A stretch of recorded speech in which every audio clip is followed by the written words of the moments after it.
you ever had a dream, Neo, that you were so sure was real? What if you were unable to wake from that dream? How would you know the difference between the dream world and the real world? This can't be. Be what? Be real? It's going into replication. APOC? Still nothing. It's gone. It's gone.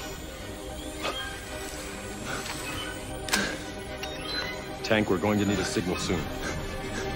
I got a fibrillation. APOC, location. Targeting almost there. He's going into arrest. Lock, I got him. Now, Tank, now.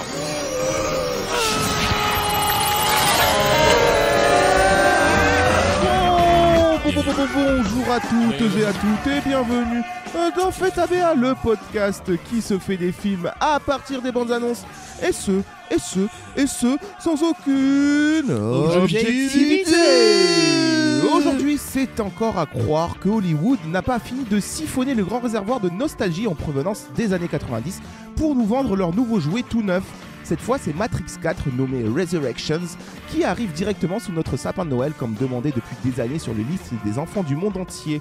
Des enfants maintenant devenus trentenaires et plus. Car oui, on peut se demander si ce cadeau en est vraiment un.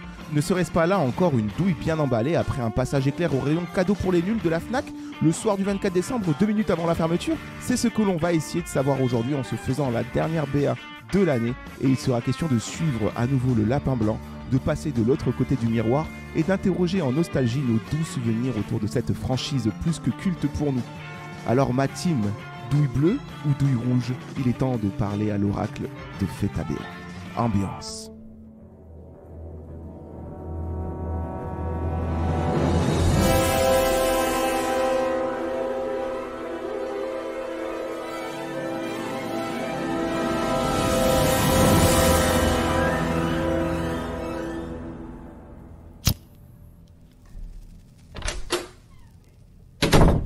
Bonjour Oracle, bonjour. Bonjour, Oracle. Bonjour. Bonjour. Je vous attendais, Et comment c'est-elle? Je ne l'ai pas prévenue. car je suis l'oracle. Ah, c'est donc elle. 1, 2, 3, 4 personnes en quête de réponse. Que voulez-vous? Annoncez-vous. Je suis Adopi. Non, tu es Clément. D'accord. Oui, je le sais car je suis l'oracle. Que veux-tu? Savoir mon avenir. Écoute, Adopi, si tu veux. Ton avenir, je l'ai là.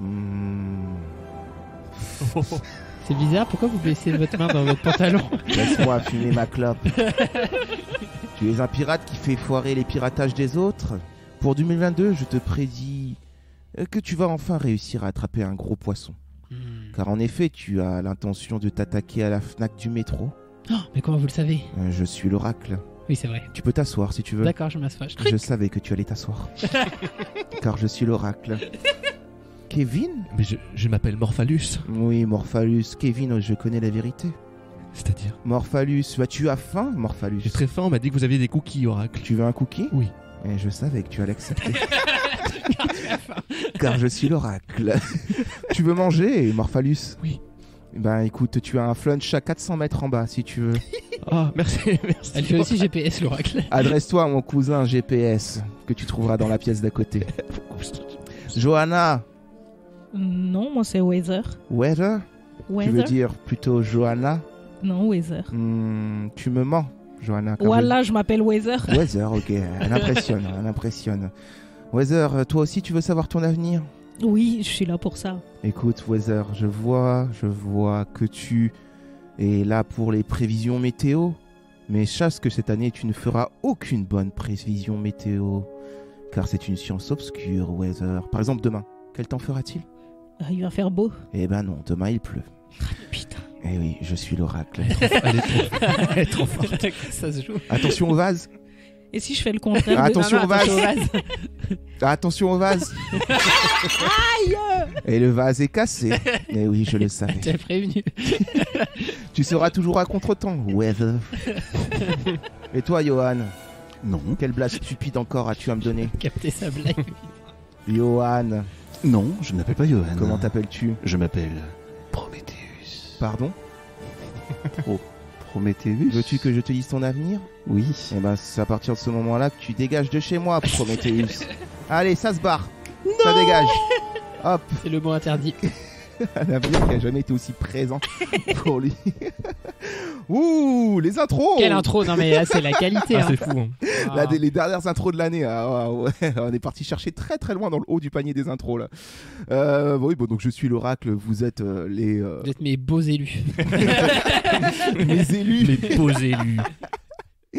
Aujourd'hui, place à Matrix 4, donc renommé, appelé Matrix Resurrections. Hein. En fait, en même temps, je donne des chiffres, mais il n'y a jamais eu de chiffres à non, côté. c'est Hein, vrai. non, c'est- Non, jamais. Donc la suite directe de Matrix, qui est sortie en 99, hein, dont on va parler évidemment plus longuement plus tard parce que c'est un film culte pour nous. Et du coup, les deux derniers qui sont sortis en 2003, la même année. Hein, on a tendance à l'oublier que c'était possible de sortir deux films Paris de l'Escot. suite à la même année. Paris de Scott. Les sœurs Wachowski, évidemment, qui sont derrière ce bel univers qu'est Matrix. Alors, évidemment, Matrix, on n'a plus vraiment besoin de le présenter. On va vous l'expliquer. Il n'y a pas de problème. Hein. Ça va être assez compliqué pour nous, mais on va quand même vous expliquer ce qu'est Matrix pour mieux comprendre où est-ce qu'on se situe, nous, avec la BA de Matrix Resurrections. Mais avant, petit tour de ce qu'est Matrix en termes de chiffres. Matrix, sorti en 99, a complètement déglingué le box-office. Un peu de manière surprise, un peu. J'ai pas le souvenir que ça avait été annoncé comme étant un film qui allait révolutionner le cinéma. Est-ce que vous savez combien ça a rapporté, le premier Matrix? Je peux vous dire déjà qu'il a coûté 63 millions de dollars. 500 millions. Et 60 millions, on n'est pas loin, on a 465 millions de dollars de recettes pour le premier Matrix en 99, ce qui est énorme hein, pour seulement 63 millions de budget. Et ensuite, évidemment, face au succès, Matrix Reloaded en 2003, qui en a rapporté 739 pour 150 millions de budget.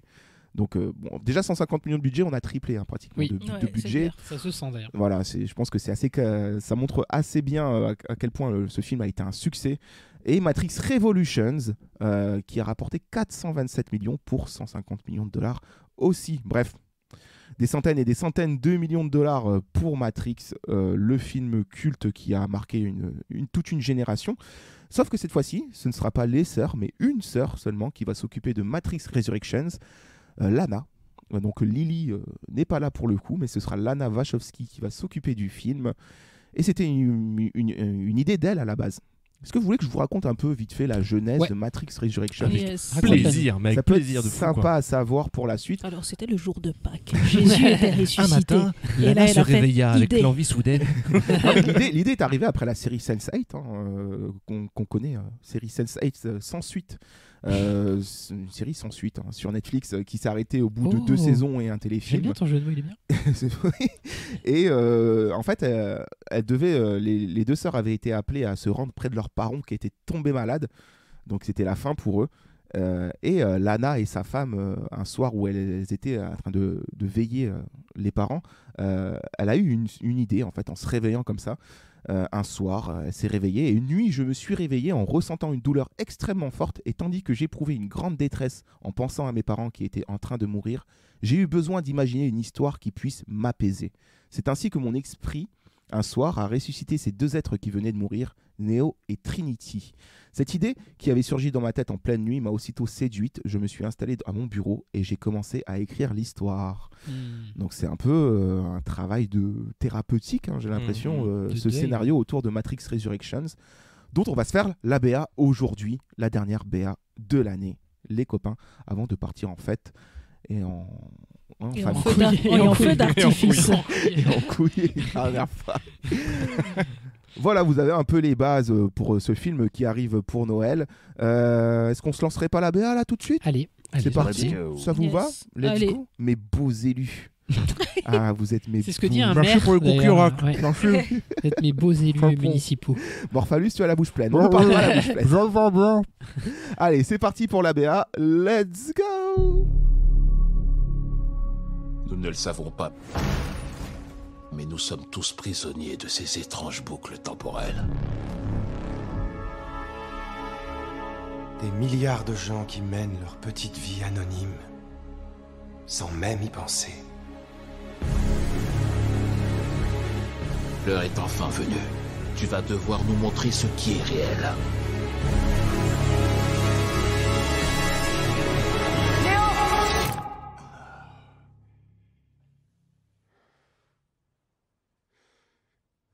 je me souviens de ça.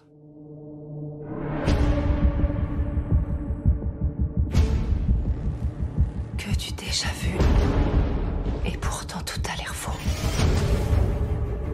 C'est peut-être pas l'histoire à laquelle on pensait. Ils t'ont rééduqué. Ils t'ont fait croire que leur monde était le seul digne de toi.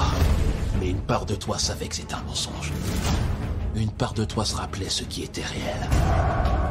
Il est si facile d'oublier le bruit incessant que la matrice imprime dans nos têtes. Une seule autre chose fait le même genre de bruit. La guerre.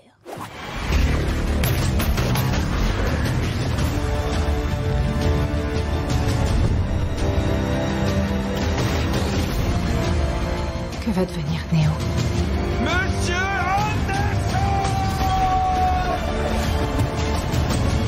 La plus importante décision de toute sa vie ne lui appartient pas. Elle avait foi en moi. À mon tour d'avoir foi en elle. J'ai sûrement passé ma vie entière à vous attendre. Si tu veux revoir Trinity, bats-toi pour elle! Trinity!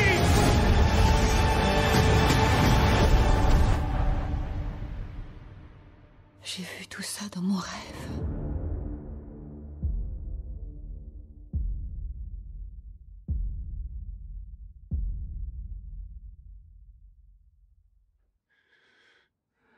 Mon rêve finissait ici.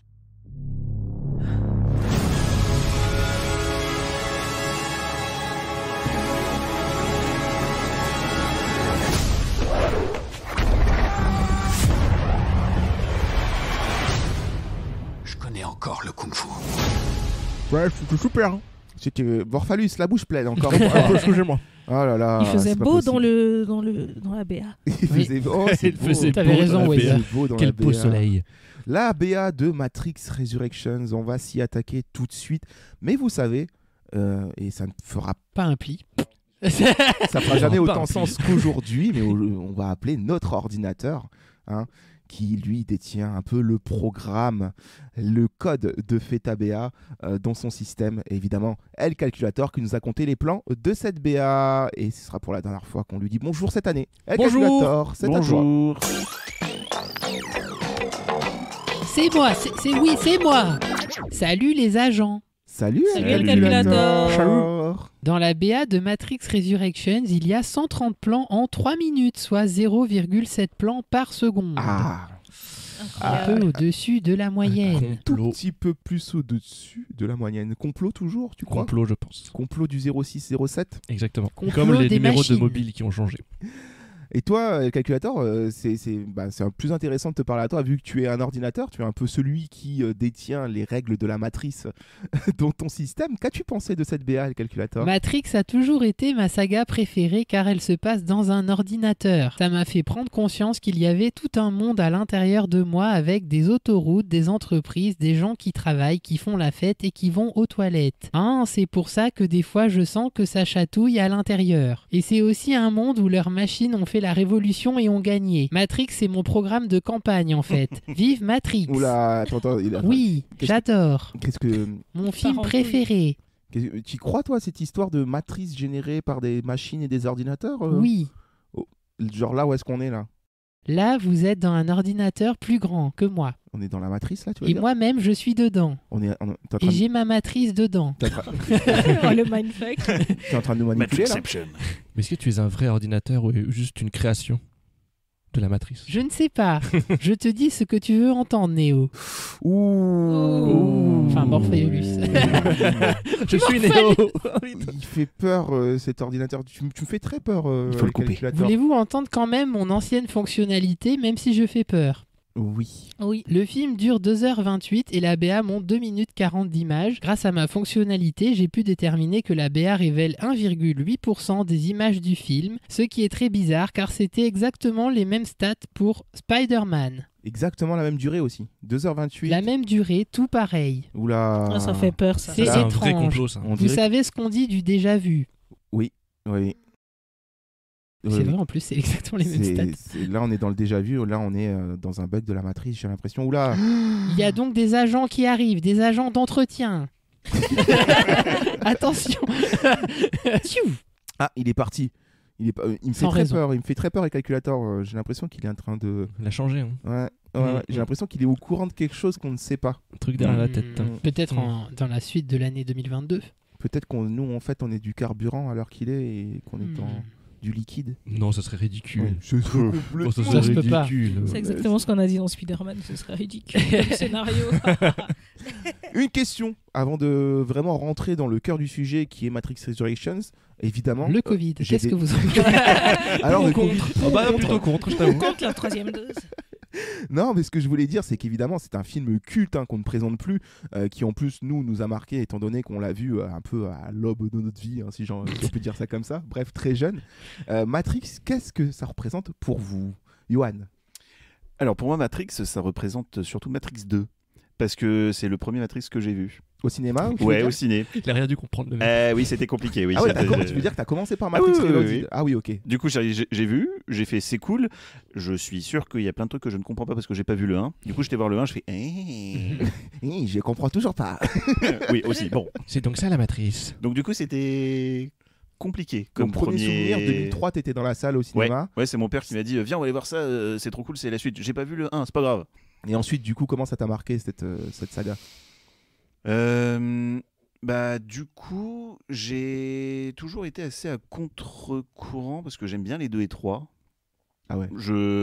Donc du coup, à l'époque, c'était un peu... fallait pas dire ça. Et le 1, t'aimes pas du tout? Non. Sérieux? Non. Oula, je m'y attendais pas. Non, si, j'adore le 1 et je trouve que c'est le meilleur, mais je trouve que le 2 et le 3, bien que avec leurs défauts et pas avec les mêmes objectifs pour moi que le 1, sont quand même de très bons films et sont moins puissants au niveau de la réflexion, mais restent quand même assez intelligents et racontent quand même quelque chose. D'accord. Johanna, pour toi, qu'est-ce que ça représente Matrix, ton premier souvenir? Ça représente un petit con qui m'a gâché le film la première fois que je l'ai vu, parce que j'ai eu la chance de le voir en salle à l'époque. Dans mon Vietnam natal, n'est-ce pas?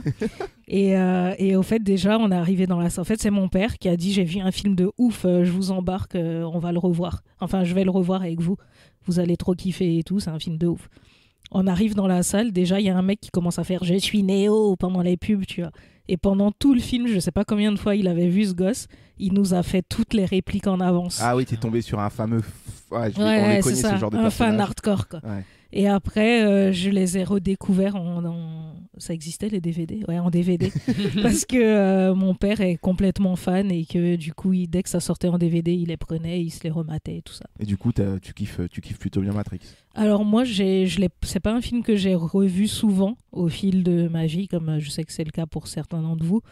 Mais je me souviens que ça m'a donné la conscience de ce que sont les effets spéciaux au cinéma, et de ce que c'est que d'innover au cinéma, parce que j'ai vu des images que j'avais jamais vues dans aucun autre film. C'est vrai que ça, on aura l'occasion d'en reparler tout au long de l'épisode, mais c'est vrai que Matrix, en 99, qui débarque avec ses effets visuels, ça casse tout. C'est vrai que ça a été un tournant dans l'industrie cinématographique, et que notamment. Tout le monde a copié après, enfin a essayé de copier longtemps après. Imité. C'est vrai que tout ce qui est bullet time, c'est vrai que c'est eux qui ont un peu mis le plus ça en avant. Je crois qu'il y en a eu avant, mais bon, on va pas chipoter. C'est quand même Matrix qui l'a introduit au cinéma, et c'est vrai qu'à partir de là, les films d'action n'ont plus été vraiment les mêmes.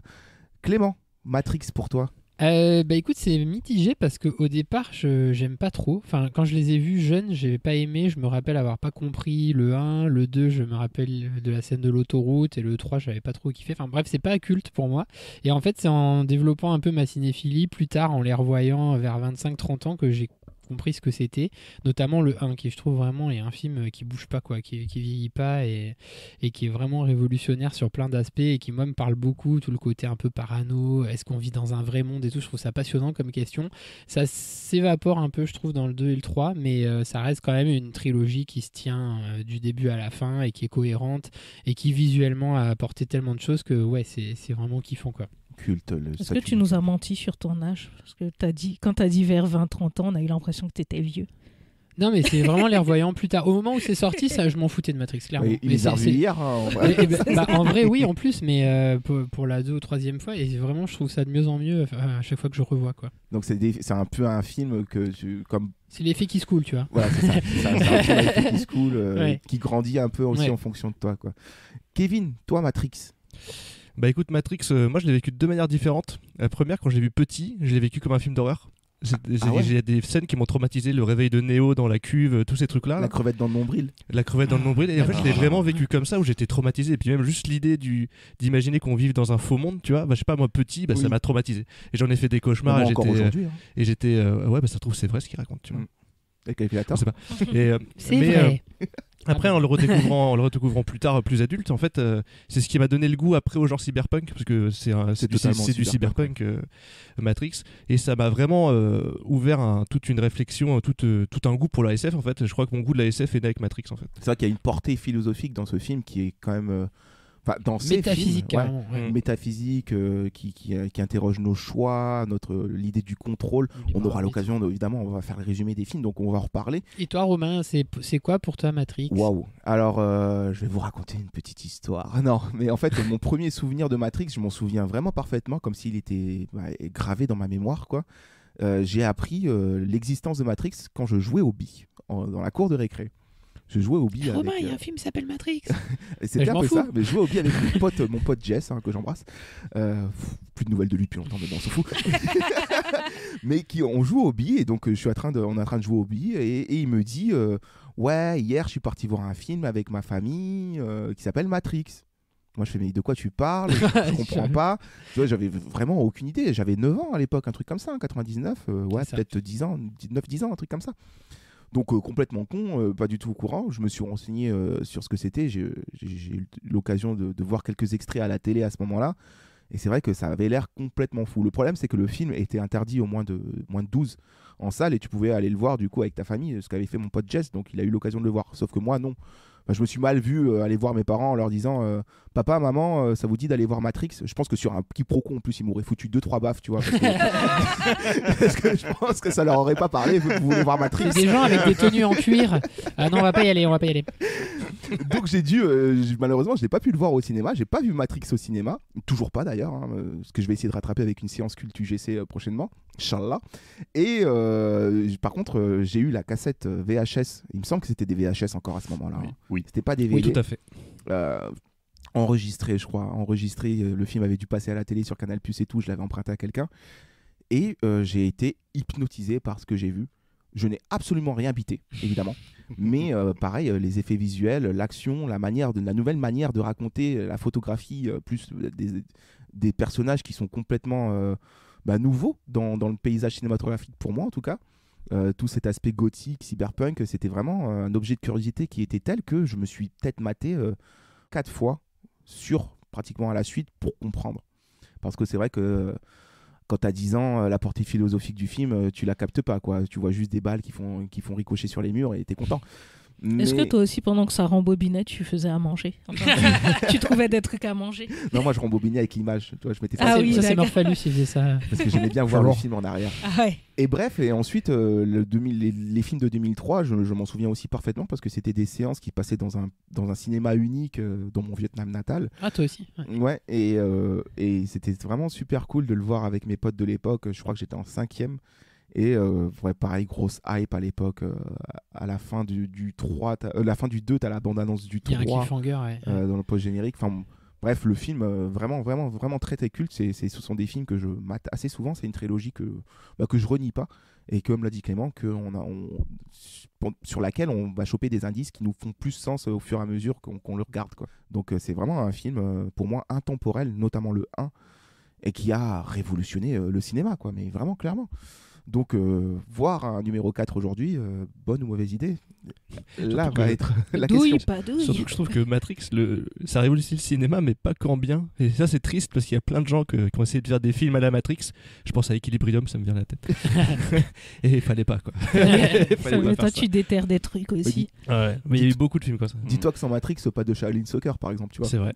Vraiment, il y a vraiment des trucs, pas de scène de Fiona qui, elle est souvent parodiée dans Shrek. Il y a Fiona qui saute comme Trinity, enfin la fameuse parodie qu'on a vue plein de fois partout. Qu'est-ce que c'est Matrix? Qu'est-ce que ça raconte? On va essayer de résumer l'histoire de la trilogie assez rapidement. On va se lancer. Let's go. Au débeauté. Voilà. bien sûr. À brûle pour évidemment, vous trouverez certainement de meilleurs résumés sur les internets si vous voyez pas du tout ce que c'est Matrix, mais bon, j'en doute. On va quand même se lancer dans le jeu d'essayer de résumer Matrix et ensuite on va se lancer dans la BA de ce nouveau film. Allez, Kevin commence et puis on va partir un peu en mode cadavreski et puis on va essayer de compléter. C'est dur de savoir par où commencer dans Matrix. Donc je vais essayer de commencer par le début du récit. Comme ça après on se démerde. Et donc on suit un hacker qui s'appelle Thomas Anderson et qui est plus connu dans la sphère digital comme Neo. Donc on sait pas trop s'il pirate, mais il pirate des trucs. Et il se fait contacter par un mystérieux Morpheus sur son ordinateur qui lui dit suis le lapin blanc, tu vas découvrir la vérité, nanana, etc. C'est Trinity. Oui, c'est Morpheus qui lui écrit sur l'ordi. Ok, il dit je suis Morpheus. Un des deux. Il lui dit c'est vous qui m'avez écrit, elle dit oui. Je sais pas, j'ai un souvenir de l'ordi qui dit je suis Morpheus, je sais pas quoi. On continue dans le résumé. Je sais plus. Bon, on s'en fout. Enfin, en tout cas, il est contacté par un autre pirate informatique de renom, quoi. Et donc il retrouve donc Trinity dans une boîte de nuit qui lui explique que voilà, il faut qu'il se réveille, il faut qu'il découvre la vérité derrière le monde, et en fait parce que lui il a toujours senti qu'il y avait une réalité cachée qu'il comprenait pas, etc. Jusqu'à ce qu'il se fasse poursuivre par des agents chelous avec des lunettes de soleil et des grosses cravates. Donc des agents du FBI, mais en fait non, c'est pas des agents du FBI.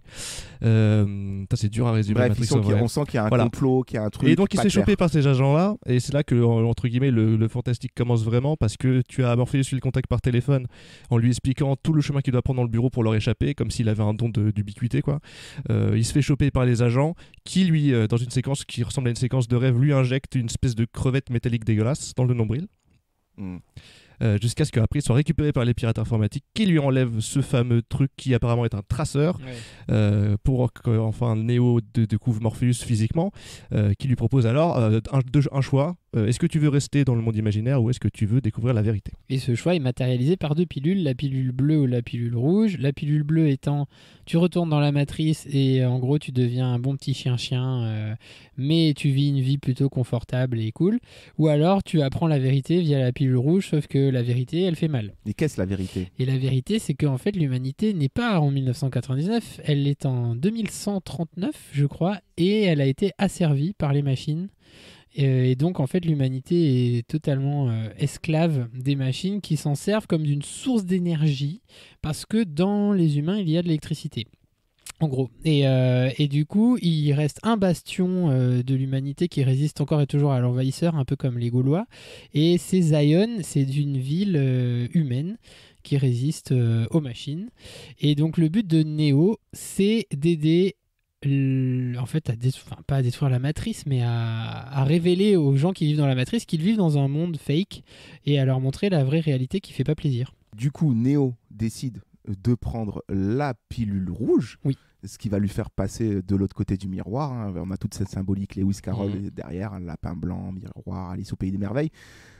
Et du coup, il va découvrir la vraie réalité. Donc, il est transporté dans le monde réel, c'est-à-dire qu'en fait, son enveloppe charnelle se déconnecte des machines auxquelles il était connecté, qui permettent de fournir l'énergie justement à ce nouveau monde de machines. Et dans ce monde réel va se monter en fait une ligue rebelle, en gros, qui va essayer de combattre la matrice, et notamment personnalisée par l'agent Smith, qui est, on va dire, un peu le bon soldat de la matrice, quoi, qui s'occupe justement de réguler un peu tous ces programmes rebelles, notamment Morpheus, Trinity, Neo et compagnie. Il corrige les bugs. Ouais. C'est le Windows Defender de la matrice. Ouais. Du coup, pour combattre la matrice, ils vont dedans, des fois. Pas tout le temps. Ils se connectent via des petits plugs. C'est ça, ils se font plugger. De part et d'autre. Et ils ont des gros vaisseaux pour aller chercher du Wi-Fi pour se connecter à la matrice. Et dans cette équipe de petits pirates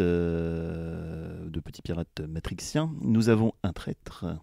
Cypher. Qui du coup les vend parce que lui il en a marre de bouffer de la merde et de vivre, d'avoir froid et de porter. Qui regrette la matrice en fait, il était très bien. En fait, lui il veut vivre dans la matrice. Parce que voilà, c'est ça aussi qu'on n'a pas dit, c'est que du coup le prix à payer, c'est quand tu passes dans le monde réel, c'est que tu dis au revoir à tous les bons aspects de la matrice. Tout le confort de notre société actuelle et tu vis dans un truc tout pourri. C'est déjà un film sur la décroissance. Du coup, Cypher, oui, est un traître.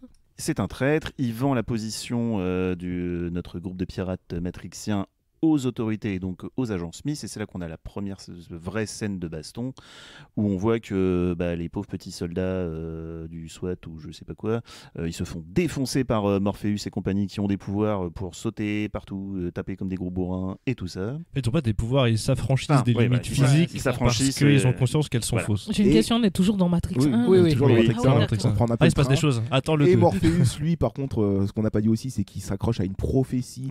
Qui dit qu'il y aura un élu qui reconnaît en la personne de Neo, The One, Neo, les mêmes lettres, l'anagramme, vous l'avez. Et Neo nouveau, waouh. Ouais. Et du coup, il va croire en Neo qui justement va se révéler être peut-être le soldat le plus fou, dans le sens où il peut faire des choses spectaculaires dans la matrice, plus que ce que pouvait celui faire. Celui qui brisera le plus les limites réalité matrice et qui sera à l'origine de la libération de l'aboutissement de la révolution.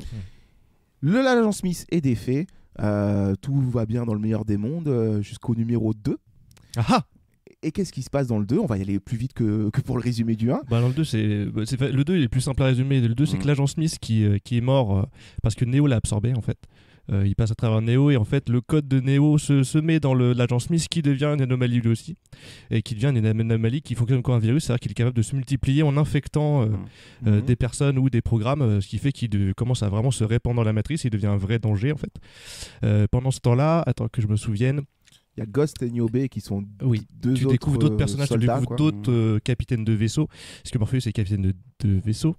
Nebuchadnezzar. Du coup, on découvre la ville de Zion. Où il y a une grosse teuf. Voilà, il y a une grosse teuf. Et une très bonne scène de sexe. Mais c'est vrai, elle est longue et il faut en parler. Elle est longue. C'est vrai qu'elle est longue. C'est vrai. C'est rare dans un blockbuster. Et qu'elle est liée aussi à une belle fête. Oui, belle orgie. Les gens transpirent beaucoup. Une belle fête, quoi. Et on comprend que l'enjeu, c'est pas juste de vaincre la matrice, mais c'est de vaincre vraiment les machines pour que la ville de Zion, la cité des hommes, soit libérée. Et donc, Neo va devoir trouver la clé pour justement à la fois se libérer de l'agent Smith et trouver donc le moyen de mettre fin à la domination des machines. Car les machines attaquent. Sauf qu'on lui laisse un choix. Est-ce que tu as le choix entre sauver la Zion et en contrepartie, tu vas perdre ta bien-aimée, Trinity qui mourra, ou alors tu vas la sauver, mais dans ce cas-là, l'humanité est perdue. Donc c'est là qu'on découvre un peu de nouveaux personnages de la matrice, en la personne par exemple du mérovingien, du maître des clés, Séraphin, ce qui va donner une scène d'action sur une autoroute complètement dingue, culte, qui est ouf, qui a été construite pour l'occasion, je crois. Et qui est culte, et pour l'avoir revu encore il n'y a pas plus loin de 2 jours, ça n'a pas vieilli, ça n'a pas bougé, c'est une masterclass. En fait, Matrix Reloaded est un peu une masterclass en pas mal de points de vue. C'est celui avec les meilleures scènes d'action, je trouve. Et juste expliquer que l'agent Smith veut sortir de la matrice. Il veut, c'est pas qu'il veut devenir humain, mais il en a marre en gros de ce monde fake et il veut aussi arriver dans le monde réel. Et donc c'est pour ça que il infecte un pirate qui s'appelle Bane.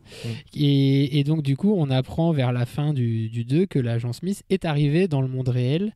Et en gros il y a une bagarre et tout. Et Neo et l'agent Smith donc, sont dans le coma. Et ça termine vraiment sur un gros cliffhanger genre ah tiens ça finit comme ça voilà. Et parce que le 2 et le 3 ont été tournés en même temps si je dis pas de conneries. Ils sont sortis la même année donc j'imagine. Et donc après c'est le 3.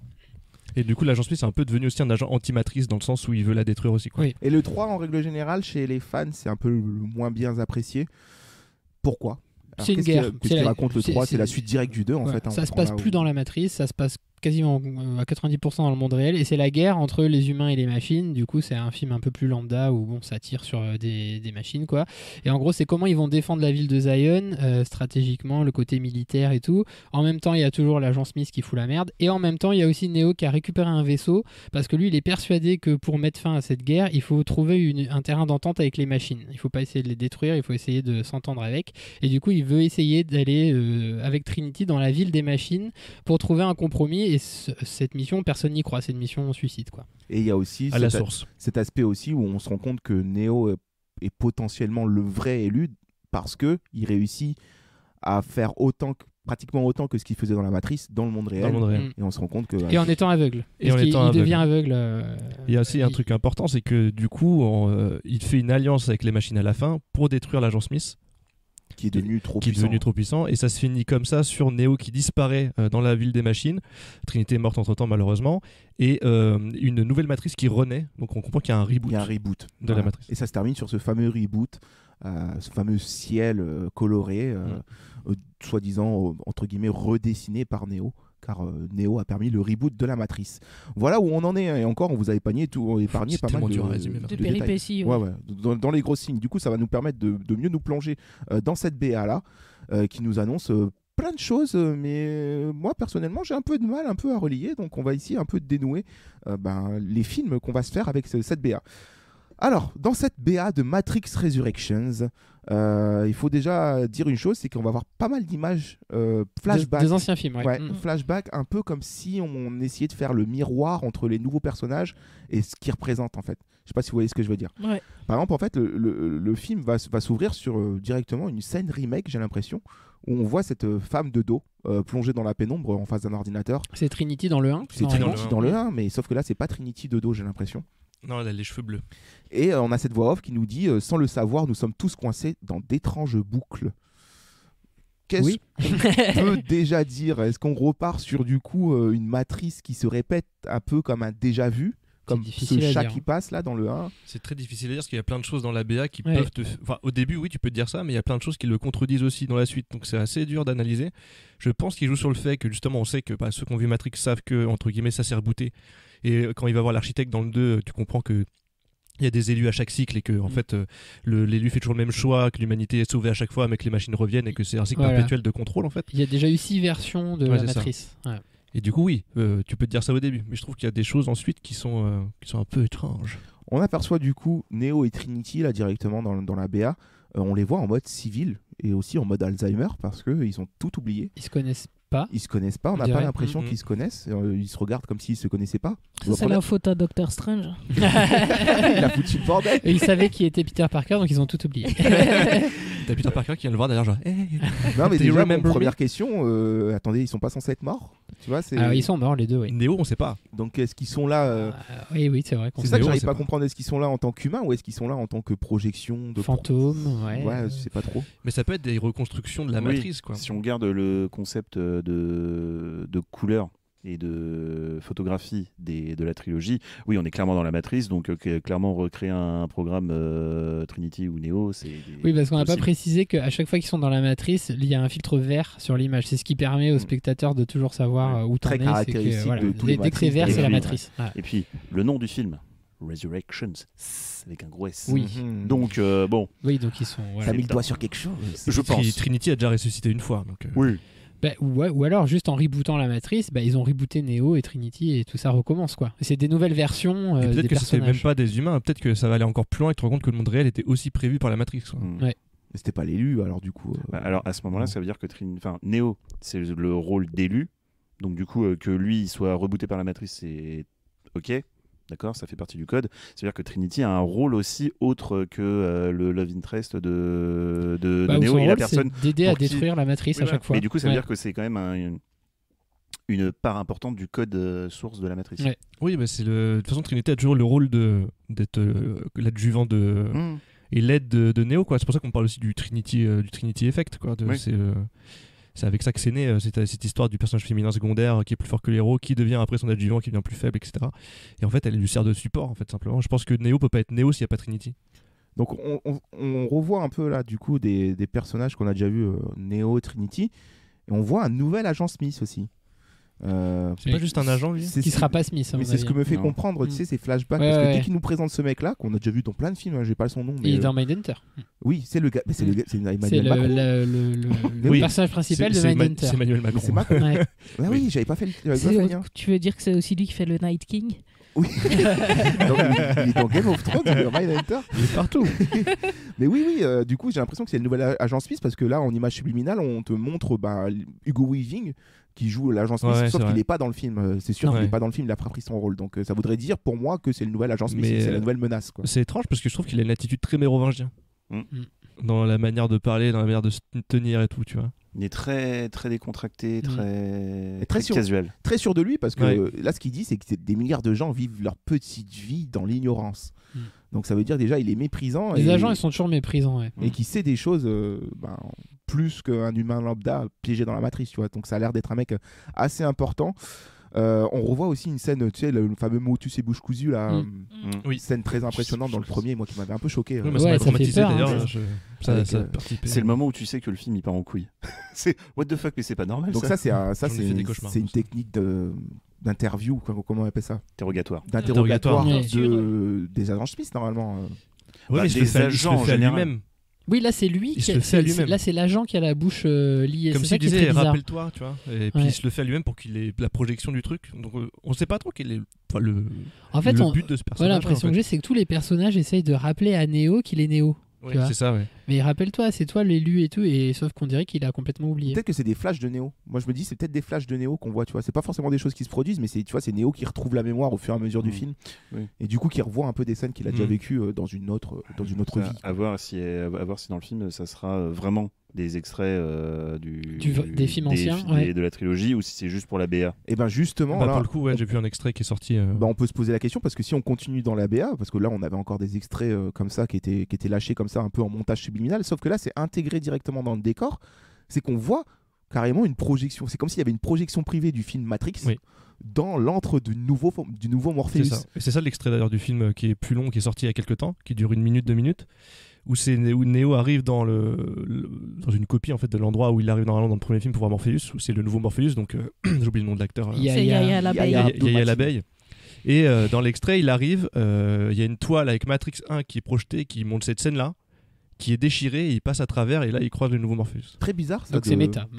Donc c'est clairement méta. On est clairement dans le métaverse là. C'est encore un autre gap au-dessus de juste on lit les univers. C'est carrément il y a un film de vous. Donc Néo, installe-toi, on va te montrer le film. Soit c'est un film, soit il regarde la version précédente de la Matrice. Tu vois ce que je veux dire ? Je pense pas qu'il regarde le film Matrix réalisé par les Wachowski. En vrai ça aurait pu.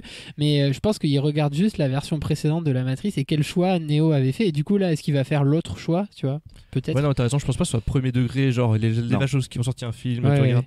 Non, c'est comme dans le 2 là où il va voir le vieux barbu, où t'as toutes les télés où tu vois toutes les versions de Neo qui sont arrivées jusque là et qui réagissent différemment. Je pense que ce sera le même genre de. Et qu'est-ce que vous pensez du coup de ce nouveau Morpheus ?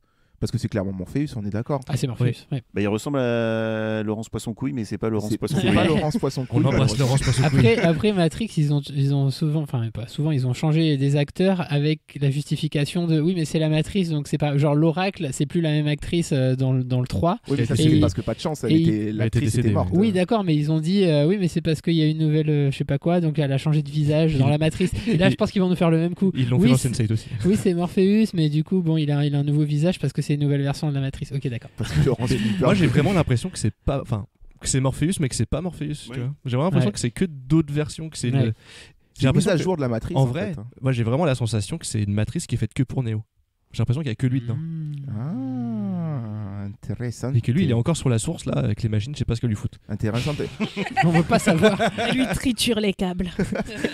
Où est-ce que ça se branche ça ? Justement, en parlant de machine, là du coup on revient directement à la connexion à la matrice, hein, cette ce fameux plug dans la nuque.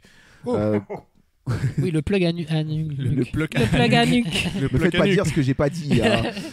Donc là, ça me perd un peu. Je trouve qu'on est un peu perdu dans le montage, mais en tout cas, on voit cette fameuse reconnexion de Neo à la matrice et à cette fameuse salle sur demande. J'appelle ça comme ça. Je sais pas trop comment on appelle ça dans l'univers de Matrix.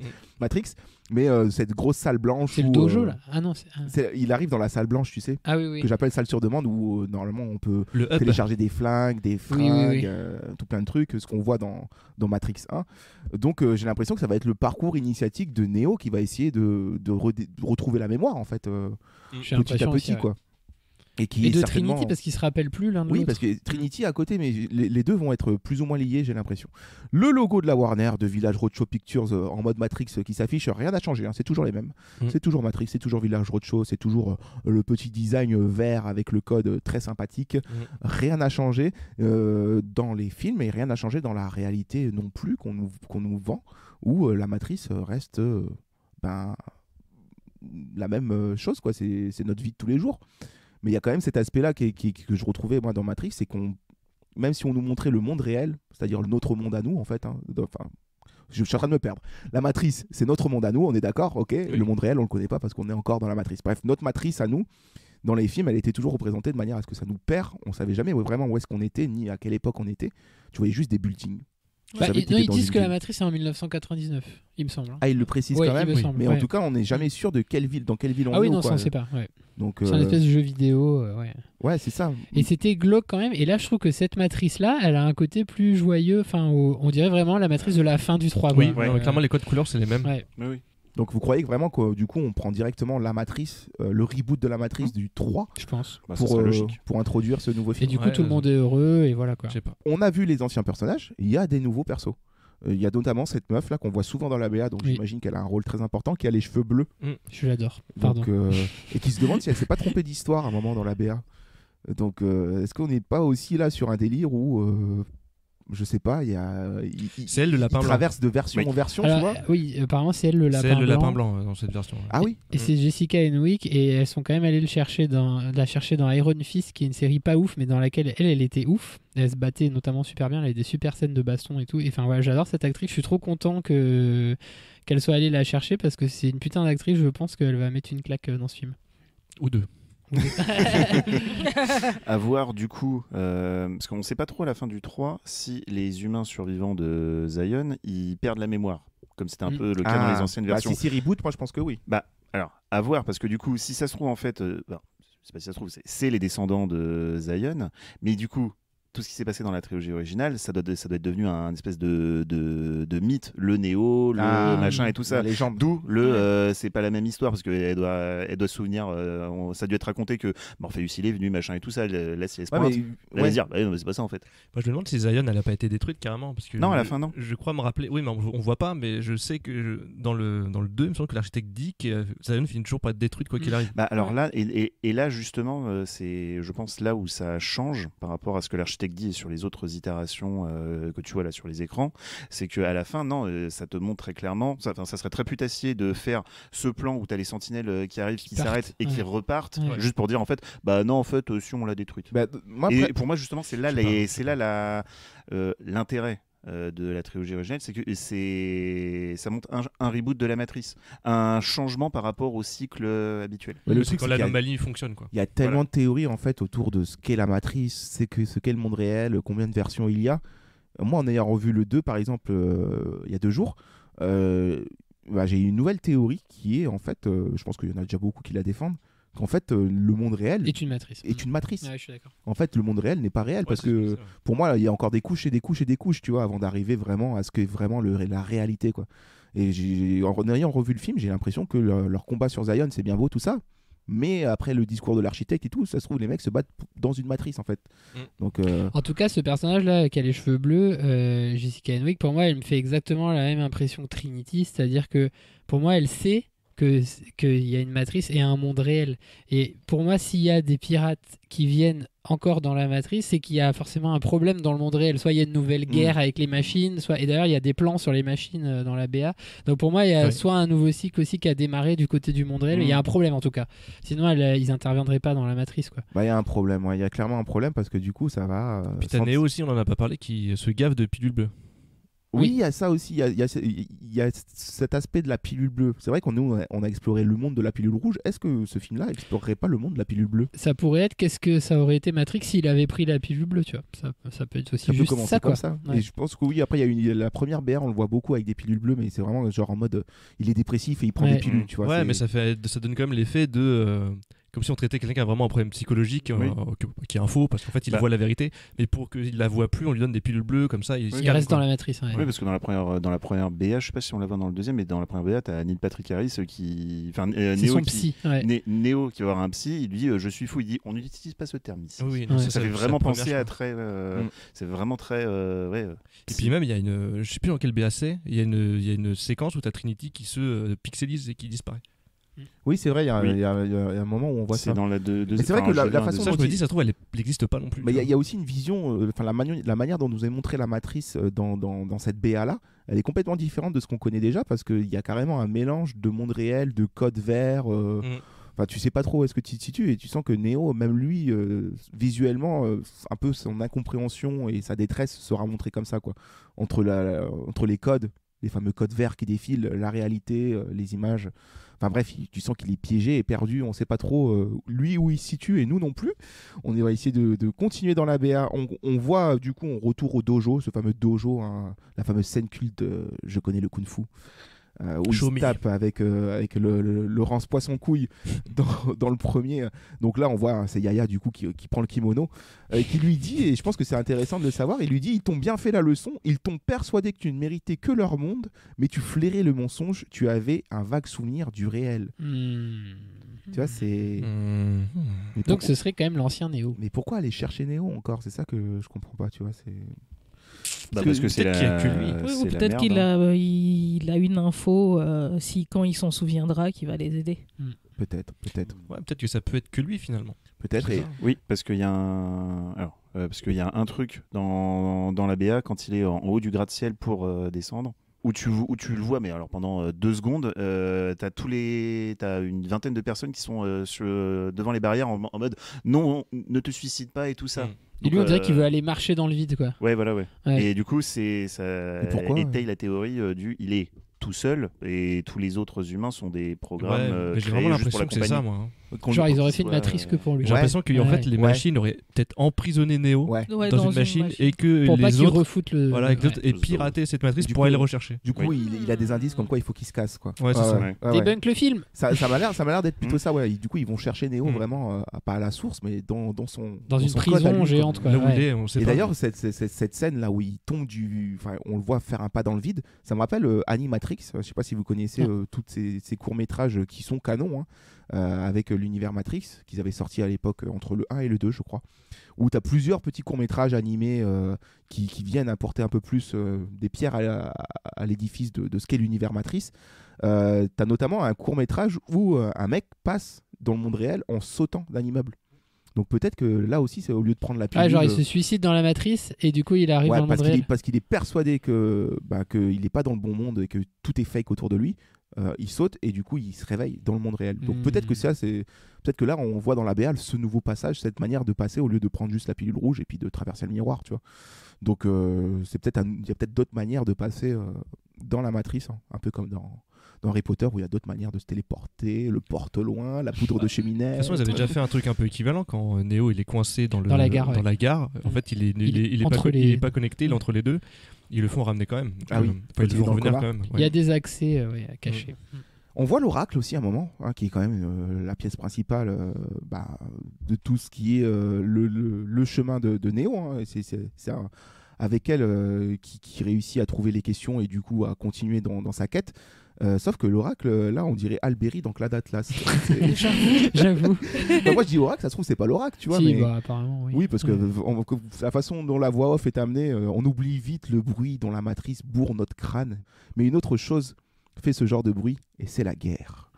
Donc la guerre is coming, quoi. Donc forcément, là, évidemment, on est dans un Matrix, donc évidemment, gunfight partout. Ça se gunfight dans les trains qui vont super vite, ça défie les lois de la physique, ça a l'air... je sais pas. Ça a pas l'air ouf, personnellement. Je sais pas ce que visuellement Ouais. Ah si, justement, moi, je trouve que ça a l'air ouf. Moi, je trouve que là, vraiment, c'est fond vert et compagnie, quoi. Il y a rien de... Là où Matrix avait révolutionné le genre par ses effets visuels... Je pense que c'est intentionnel. Moi, je pense qu'il y a un vrai discours méta dans le film. Du coup, que ce serait. Et je pense qu'ils vont faire en sorte que la matrice ait l'air le plus fake possible pour que toi tu dises mais qu'est-ce que tu te rends quand même pas compte que c'est faux, tu vois. Du coup, tu peux faire des effets spéciaux dégueulasses et c'est justifié. Non, mais ça sera pas dégueu. Non, mais je je pense que rigole, ça je sera rigole. fait exprès qu'il y ait une colorimétrie, quelque chose qui te fait sortir de la réalité, quoi. Un peu le nouveau filtre vert, quoi, entre guillemets. Et y a parce que j'ai pas trouvé ça que c'était si dégueulasse. Non, je trouve que ça. Enfin, forcément, ton cerveau là, quand tu la vois, quand tu vois la nana aux cheveux bleus sauter au-dessus de la voiture ou descendre du building et tout ça, ton cerveau il se dit, et c'est pas possible. Oui, mais il te dit forcément. Mais c'est pas ça, c'est dans le grain de la scène en fait, c'est dans la qualité de la scène que je trouve que. Tu juges aussi sur un truc qui dure 2 secondes à l'écran. Donc, mais c'est mon boulot.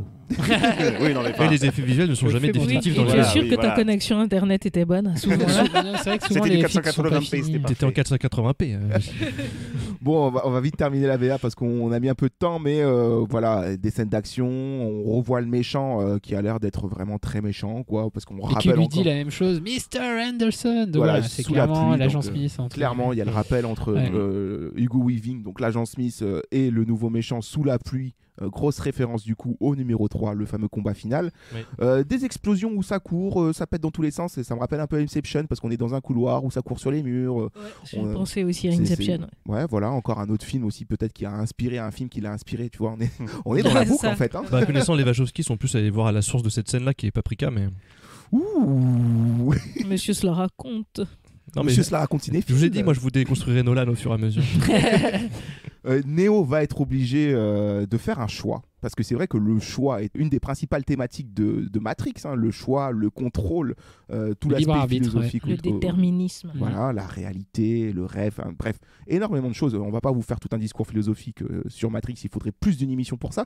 Mais en tout cas, il se retrouve encore une fois face à un choix. Et ce choix, je crois qu'il il réside encore dans Trinity. Parce que c'est vrai qu'on a l'impression dans la BA que Trinity se retrouve encore une fois au sens de la quête de Neo. Et j'ai l'impression qu'il doit encore la sauver, ou du moins... ou la sacrifier. La sacrifier, t'as vu ça comme ça, toi? Bah, moi j'ai l'impression qu'il aura toujours ce choix-là. Oui. Soit il la sauve, soit il la sacrifie. Pas oublier qu'elle le sauve dans le 1 quand même. Oui. Il est mort et il est mort dans la matrice et elle l'embrasse dans le monde réel et ça le ressuscite. Oui, et ça ressuscite. Et c'est pas que lui qui la sauve. Et lui il la ressuscite après dans le 2. Ouais. C'est beau l'amour. Et Trinity, à un moment, on la voit aussi dans la BA, juste une image où elle est un peu en crise de dédoublement. Je sais pas si vous avez vu, elle crie comme ça et du coup il y a cette espèce d'image qui sort d'elle où on voit plusieurs. Ouais, bah, d'où l'idée que je pense que c'est pas une vraie qu'elle Trinity. Est pas réelle. Ouais. Je pense qu'elle est pas réelle. Ça me donne vraiment cette impression. Peut-être une projection aussi pour faire bouger le cul à Neo. Ouais, mais non, mais même pas. Je pense que c'est une projection pour qu'il reste. Pas sûr. Genre, quand il commence à voir qu'il va partir, il va lui mettre une Trinity, ça lui donne envie de rester. Enfin, je sais pas. Ouais, mais justement, le fait qu'il voit Trinity, ça peut lui faire rappeler ce que c'était avant et de lui donner envie de se barrer. Je sais pas, faudra qu'on le voit le film. Ou alors, faut qu'il se décide. C'est ça, ou alors faut qu'il se décide vraiment à accepter qu'elle meurt pour pouvoir avancer. Ouais. Ce qui serait méta avec le contexte dans lequel elle a écrit, tu vois. C'est son parcours de deuil, tu vois. C'est vraiment intelligent ce que tu dis. Franchement, ce serait bien. Merci. Ce serait bien. Le panneau cette année qu'on connaît bien. On a des scènes d'action où on rappelle que Trinity sait conduire des motos. Hein. Oui. Donc, dans le 2, elle gère bien. Attends, c'est sur son CV, faut bien. On parle de cette scène un peu du 2 là, qui dure longtemps. Non, mais je le dis parce que aujourd'hui, c'est devenu compliqué de faire des scènes d'action qui durent longtemps. J'ai l'impression. Je sais pas, 10 minutes, 15 minutes. Ouais, mais longtemps. Ouais, mais c'est un peu la remarque de fabrique. Hein. Elles étirent les scènes d'action super longtemps et moi je trouve ça trop bien parce qu'on est tellement habitué à des blockbusters où ça se tape, on comprend rien, c'est mal réalisé et en 5 minutes c'est torché. Là, Christopher. Là t'as des. Ouais, je pensais plus à Marvel. Et là t'as des vraies scènes d'action bien découpées, storyboardées à mort et tout. Et c'est lisible de ouf. Mais de toute façon, je sais pas si elle bosse encore avec lui, mais le chorégraphe c'était celui de John Wick. Il était une fois en Chine et tout ça, avec un mec qui a beaucoup bossé avec Tsuyark et tout. Donc, oui, non, d'accord. Okay. Je sais plus comment il s'appelle ce mec. On termine la BA et en fait il y a plein de rappels à plein d'autres films et je pense que ça c'est un coup marketing, tu vois, ils ont mis un peu tout ce qui nous faisait kiffer Matrix dans la BA. Par exemple, on voit une bataille contre plein d'agents. Alors c'est pas les Smiths certes, mais ça rappelle un peu la bataille du 2 qui est ouf. Qui est ouf, hein, qui est un peu mal vieilli en termes de le moment où on rentre dans les purs CGI dans cette scène d'action. Ouais, bien sûr. Mais sinon, en chorégraphie, c'est ouf. La chorégraphie est dingue et elle dure longtemps. Ouais. Merci quoi. Elle dure longtemps. Il y a des vrais aspects de mise en scène ultra léchés et ultra recherchés. Donc on a cette fameuse bataille, on a aussi l'hélicoptère qui rappelle le 1 sur le toit, encore une fois. On a l'impression qu'ils revivent des choses, mais en même temps ils le disent dès le début de la bande-annonce, c'est qu'on a un air de déjà vu, de boucle temporelle, donc ça fait plutôt sens. Neo et Trinity, là à ce moment-là, où Trinity lui dit j'ai vu ça en rêve. Et là, ce que j'ai bien aimé dans la BA, c'est qu'on a un pur silence. On a un pur silence dans la BA où on les voit, du coup, les deux sauter de l'immeuble encore une fois. Sauf que là, il n'est pas tout seul. Ils sont deux. Donc, je sais pas, il y a un truc au-dessus des immeubles, j'en sais rien. On a aussi un peu de transhumanisme, ce qu'on voyait pas trop dans la première trilogie, dans le sens où là, on voit un mec avec un bras cyborg. Je sais pas si vous avez vu. J'ai pas fait gaffe. Vous n'avez pas fait gaffe, c'est très rapide, mais on voyait pas ça dans les premiers. Il n'y avait pas de genre de modification Le transhumanisme, il était juste dans les plugs et dans les mechas quoi, quand ils se battent. Là, du coup, c'est vraiment visuel quoi. On se retrouve encore sur un toit là pour terminer la BA et Trinity qui dit mon rêve finissait ici, comme une espèce d'annonce. Je ne sais pas. Le titre en code, avec le fameux code Matrix, avec le thème de Matrix qui est inchantable. J'ai essayé, j'ai pas réussi. Du coup, le titre qui s'affiche sur notre écran. Et on se termine par une petite blague Ikea. Oh non. Non. Quand même pas. Black fan service, il connaît toujours le kung-fu. Ah oui, trèfle. Parce que on sait tous qu'il préfère le Viet Vo Dao. Le plus noble des arts martiaux. Bien sûr. Voilà, pour la petite référence, évidemment, à cette fameuse réplique I know Kung Fu. Il n'a pas oublié. Ça, au moins, il n'a pas oublié. C'est la fin de cette BA. Eh ben, c'est dense. C'est dense, c'est dense. On en a parlé longtemps. Est-ce que vous avez envie de le voir, ce film, Kevin ? Ouais, alors au début, quand j'avais la première qui est sortie, j'avais très peur. Je me disais, mais qu'est-ce que ça va être ? Qu'est-ce que c'est que ce truc ? Et là, la deuxième, elle me rassure vachement. J'ai vraiment la sensation que ça va être un film qui va avoir un vrai discours méta sur à la fois la trilogie, mais peut-être aussi, je sais pas, le blockbuster dans son ensemble. Et puis, Matrix, ça a toujours été une saga, je trouve, où même les épisodes que t'aimes le moins, il y a toujours quelque chose, il y a toujours une réflexion, il y a toujours un petit twist qui fait que tu te dis, mais en fait, c'est vraiment intéressant ce qu'ils sont en train de faire. J'ai aucun Matrix, je trouve, qui est nul, en fait. Voilà. Clément, as-tu envie de voir ce film avec cette BA ? Oui, cette BA me hype de fou. La première, pas du tout. J'avais pareil les mêmes craintes que Kevin. Et je trouve que là, c'est un espèce de rectificatif de tout ce que j'aimais pas dans la première. Et du coup, je suis vraiment à fond. D'avoir revu la trilogie en plus, ouais, ça me re-hype de fou. Ce qui me décevrait un peu, c'est que ce soit juste un reboot de la Matrice. Et du coup, un reboot des mêmes enjeux que dans le 1 et tout ça. Ça me décevrait. Ce que j'espère, c'est qu'on va apprendre des nouvelles choses sur cet univers. Genre que le monde réel est une matrice. Ça me ferait vraiment kiffer. Et surtout, ce que j'attends aussi beaucoup, et ça c'est un aspect plus personnel, c'est qu'elles ont fait leur transition. Enfin, il n'y a que Lana qui réalise, mais elle a fait sa transition depuis, et j'espère vraiment qu'il y aura des nouvelles thématiques dans Matrix. Tu parlais du transhumanisme, et ouais, du côté modification de l'humain, voilà, où est-ce que ça va, quoi, parce que quand elles ont fait le film, elles étaient encore des hommes au niveau de leur identité de genre, et là, qu'elle ait fait cette transition, et qu'elle soit seule aussi, quelque part, ça me fait peur, et ça me hype aussi un peu. C'est que ce qui me fait peur, c'est que je me dis pourquoi l'autre y est pas allé. Elle a clairement dit qu'elle en avait eu ras-le-bol de Matrix et qu'elle avait pas envie de faire le 4, Lily. Et là, du coup, j'attends un peu de savoir comment elle va réactualiser les thématiques de Matrix dans cet opus-là. Et est-ce que ça va ouvrir à d'autres films ou est-ce que c'est juste le 4 et on s'arrête là, quoi. Voilà, donc j'ai plein d'attentes. Yes, Johanna, as-tu envie de voir ce film avec cette BA ? Alors moi, je suis curieuse parce que justement, les Wachowski... qu'on aime ou on n'aime pas, je trouve qu'elles ont une patte, c'est qu'elles savent raconter des histoires. Même les films que j'ai moins aimés, j'ai trouvé à chaque fois les histoires intéressantes, les personnages intéressants et la façon de raconter intéressante. Donc, en confiance quand même, parce que c'est toujours une des Wachowski qui est au centre du projet et un peu les mêmes attentes que Clément sur qu'est-ce qu'elle va pouvoir raconter maintenant en étant forte de toute son expérience, donc sa transition au niveau personnel, le côté deuil dont elle parle elle-même à l'origine du scénar, et les expériences cinématographiques aussi, parce qu'elles ont fait des films entre-temps, Sense8 et tout ça. Et du coup, en ayant toute cette expérience-là derrière, qu'est-ce qu'elles vont faire pour renouveler tout ça, quoi. Alors, je peux juste vous répondre par rapport à ce qu'elle a dit, elle en interview... les propos de Lily sur pourquoi elle n'avait pas fait ça. Donc, du coup, par rapport à ce qu'elle veut dire en solo, elle dit ça. C'est une question difficile. Je venais de faire ma transition et j'étais complètement épuisé parce qu'on avait tourné Cloud Atlas, Jupiter, le destin de l'univers et la première saison de Sense8 à la suite. On en sortait un tout en préparant le suivant. En même temps, on parle de tournage de plus de 100 jours à chaque fois. Bref, tu te rends compte qu'elle était déjà un peu sur les rotules. Je venais de changer de sexe, j'étais complètement épuisé et mon monde était en train de s'écrouler d'une certaine façon. Ma coquille se brisait, donc j'ai eu besoin de m'éloigner de cette industrie. J'avais besoin de me reconnecter avec moi-même en tant qu'artiste et pour le faire, je suis retourné à l'école et j'ai fait de la peinture et d'autres trucs. Je n'avais pas envie d'avoir cette transition, d'avoir traversé de tels changements dans ma vie, d'avoir bien conscience d'avoir perdu mes parents et de revenir à quelque chose du passé, de retrouver cette rousse que j'avais déjà explorée. Ça ne me satisfaisait pas émotionnellement parlant. C'était comme remettre des vieilles chaussures, je ne voulais pas de cela. Voilà, c'était les propos de Lily sur pourquoi elle n'avait pas fait ça. Donc fatigue mentale, fatigue physique. Donc du coup, fatigue émotionnelle. Elle a laissé Lana partir en solo. Mais oui, aussi très, très intrigué de voir la première note d'attention, notamment que ce film est né d'un deuil. Donc on va voir si ça se ressent dans le film. Après, ça marque un tournant hyper intéressant aussi, le fait que qu'elles soient pas ensemble et que ce soit qu'une des deux qui fasse le film. C'est vrai. Johan, pour finir, as-tu envie de voir ce film ? Oui, tout à fait. Très beaucoup. Très beaucoup. Même si j'ai préféré la première BA à la deuxième, parce que la deuxième, je trouve qu'elle en révèle beaucoup sur les différentes étapes du film. La première BA était vraiment très mystérieuse. Moi, dès la première BA, j'étais hypé, donc clairement, ça ne me posait pas de soucis. Du coup, je trouve dommage, notamment que le méchant il soit identifié en tant que méchant directement dans la deuxième BA. C'est-à-dire que première fois que tu vas aller le voir dans le film, tu sais qu'il est méchant. C'était une douille. Hein. Ça n'a pas l'air. Il a l'air quand même de se battre avec Neo, alors, à moins que Neo devienne le méchant, mais alors là... Puis il a la tête d'Emmanuel Macron, c'est peut-être le méchant. C'est un signe. Voilà. Et sinon, oui, comme tout le monde, je suis impatient de voir ce que Lana fait toute seule. Est-ce que tout était dans Lily ou est-ce que non ?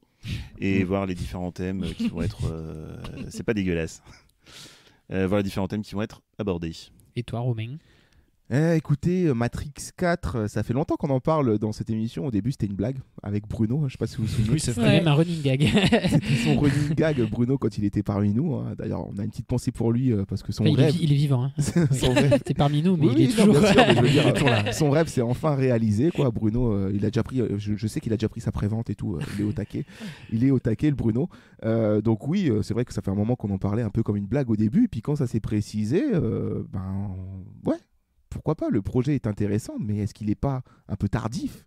C'est ça, moi, toujours, qui me fait peur, en fait, aujourd'hui, c'est que quand tu jettes un œil sur l'industrie actuelle des films blockbusters du cinéma grand public, c'est que c'est la même recette, en fait. Donc, c'est ce qui me fait le plus peur, parce que oui, j'ai très envie de voir ce film.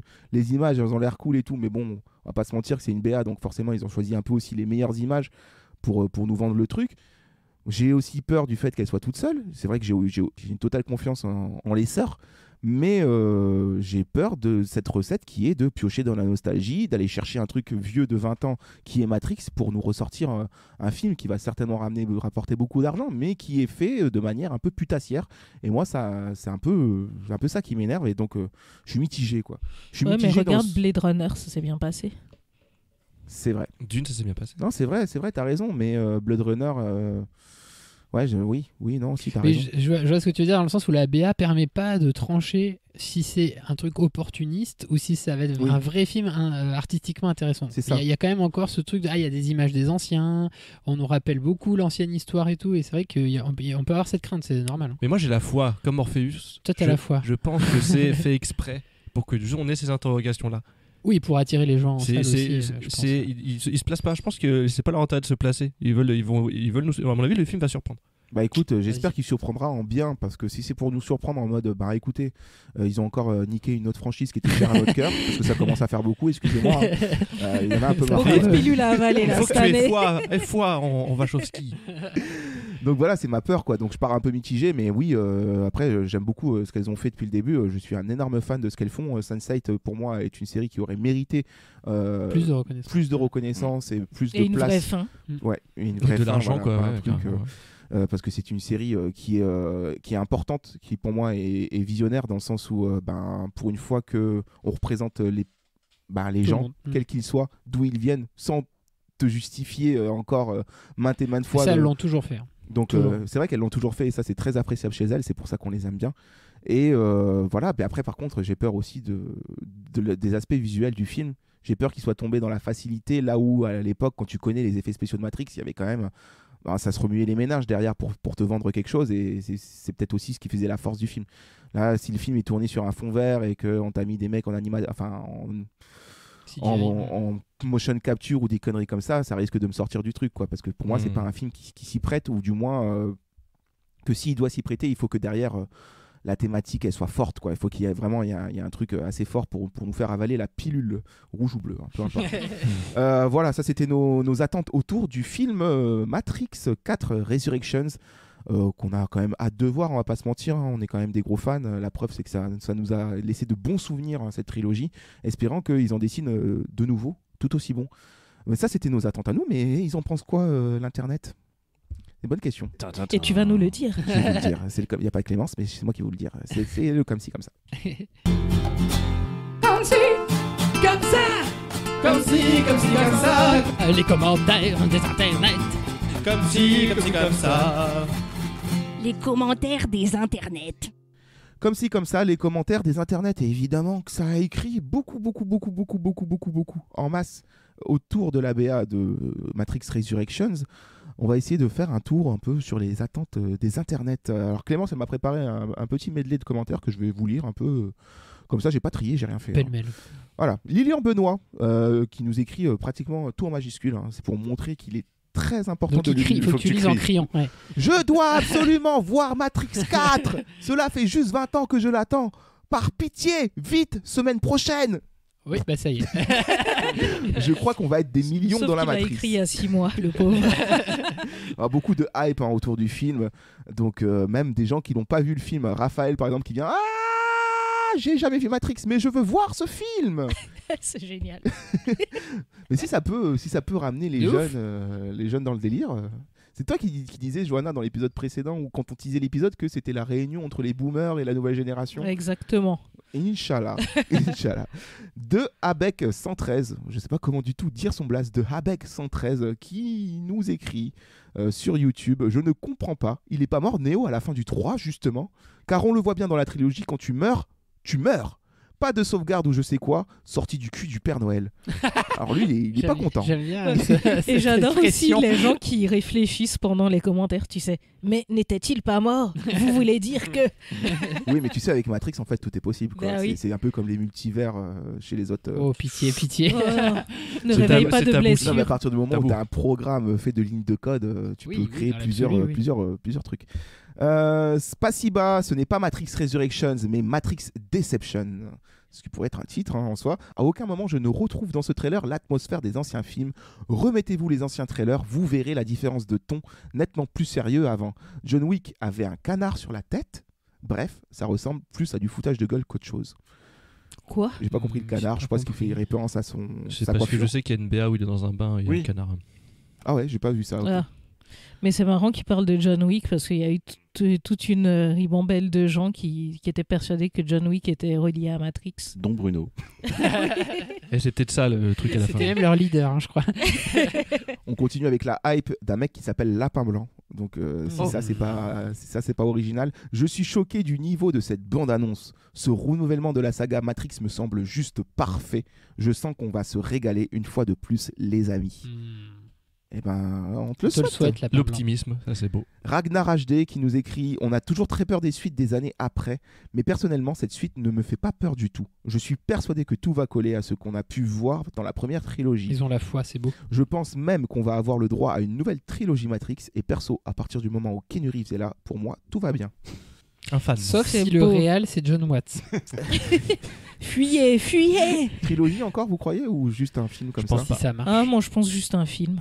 Moi je pense trilogie, ce serait quand même bizarre. Non, je pense pas. Moi je pense vraiment qu'il va être un standalone, le truc. Tout ce bruit pour un standalone. Ouais, je ne sais pas. Attends, c'est Matrix 4. Écoute. En plus, ils veulent se régaler, il y a John Wick, hein. Il y a le 4 qui arrive. Bien sûr. On a un petit souvenir là qui nous est proposé, une petite Madeleine de Proust partagée comme ça sur internet par la team F1 Assistance. C'est pas moi qui fais les blagues. Je me souviens, il y a plus de 15 ans, à la fin du 3. Un pote avait dit: la matrice a gagné car Trinity est morte. Il avait fait un parallèle avec les Chevaliers du Zodiac et donc Athéna. Car pour lui, l'élu était Trinity qui avait le pouvoir de la vie, car elle avait fait revenir Neo. Bref, à l'époque, on lui avait dit: tu vas loin, gars. Mais au final, en voyant cette BA, avait-il raison sur l'histoire? Ah, ça, ce serait ouf.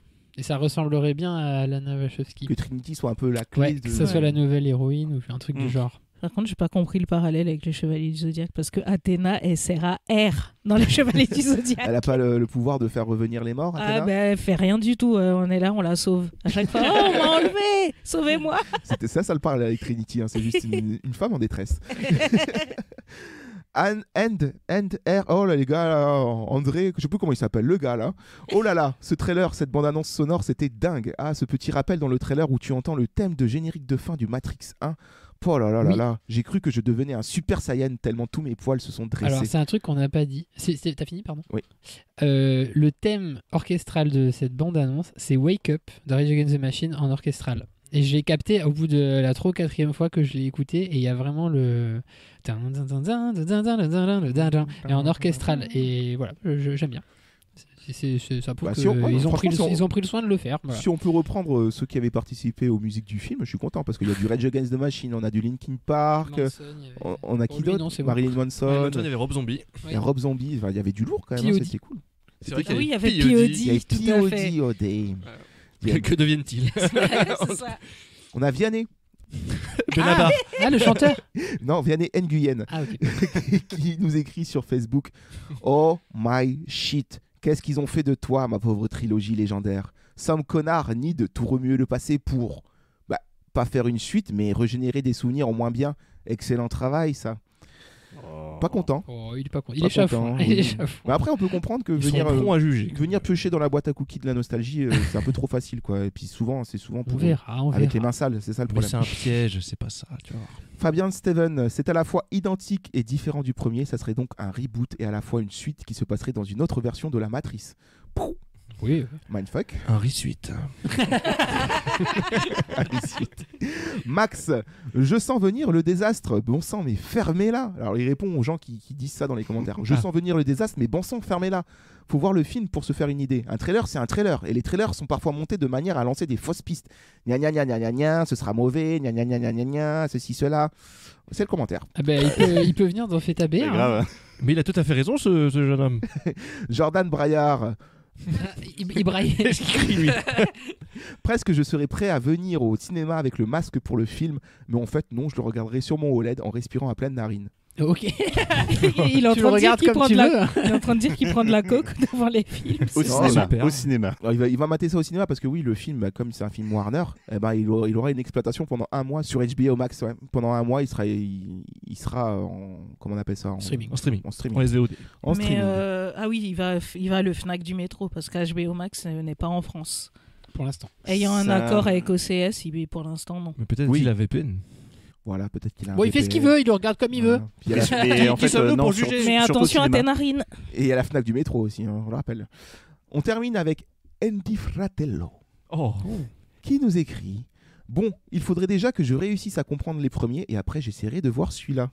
C'est pas si compliqué. En vrai, je pense que c'est vraiment des films qui ont une réputation de films compliqués, alors que je trouve que la narration est assez claire. C'est chiant à expliquer, mais en vrai, quand tu regardes, tu comprends. En fait, c'est des films qui sont pas compliqués, mais c'est des films où il faut rester focus. C'est ça. C'est tout. Je trouve que la narration est quand même claire. Après, c'est sûr que si tu décroches et que t'es pas attentif, tu comprends pas.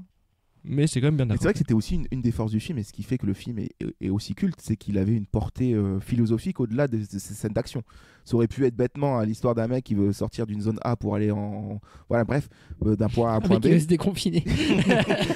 Ça aurait pu être Néo qui tape et puis on n'en parle plus, mais non, il y a derrière ça, il y a toute une réflexion philosophique qui rejoint des écrits bien étudiés dans les facs ou des trucs comme ça. Donc c'était assez aussi lourd peut-être à comprendre. Voilà, ça c'était les attentes des internautes. Écoutez, on a un peu de tout. On a ceux qui ont peur pour leur nostalgie, qui pensent encore qu'on va niquer une saga culte. On a ceux qui sont hypés jour 1, ils étaient déjà devant en train de prendre leur place. Et puis on a les gens qui vont découvrir Matrix avec ce film. Donc rien que cette portée-là est plutôt cool. Et ça peut être sympa de peut-être faire découvrir une saga que les jeunes millennials ne connaissent pas. Enfin voilà, ça c'est bien Matrix Resurrections. Après Matrix Revolutions, pas ouf comme titre. On fait dans la rime, mais c'est pas ouf. Hein. C'est pas ouf. C'est pas top comme titre. Hein. Donc moi je propose qu'on le renomme avec le Fais ton titre. Ouais. Fais ton titre, fais ton titre, fais ton titre, fais ton titre, fais ton titre. Fais ton titre, on refait le titre de Matrix Resurrections. Donc tour de table pour savoir qui a le meilleur titre pour aller sur notre affiche parodiée. On va commencer par le vainqueur de la semaine dernière, Kevin. Oui, moi j'ai qu'un seul titre cette semaine, c'est Hacker perdu. Oh. Ouais, il a gagné. Allez, fin de l'émission. C'est bien, mais il peut y avoir d'autres titres. Non, fin de l'émission. Vous avez d'autres titres. Écoute, c'est un très bon jeu de mots pour le moment. Voyons voir si tu vas garder ton titre de titre. Clément. Alors, j'ai tout misé sur un titre. J'espère que vous allez l'aimer. Ma catchphrase, c'est, il faut bien écouter, il a choisi la pilule bleue. Et mon titre, c'est Viagra. Matrix Résurrection.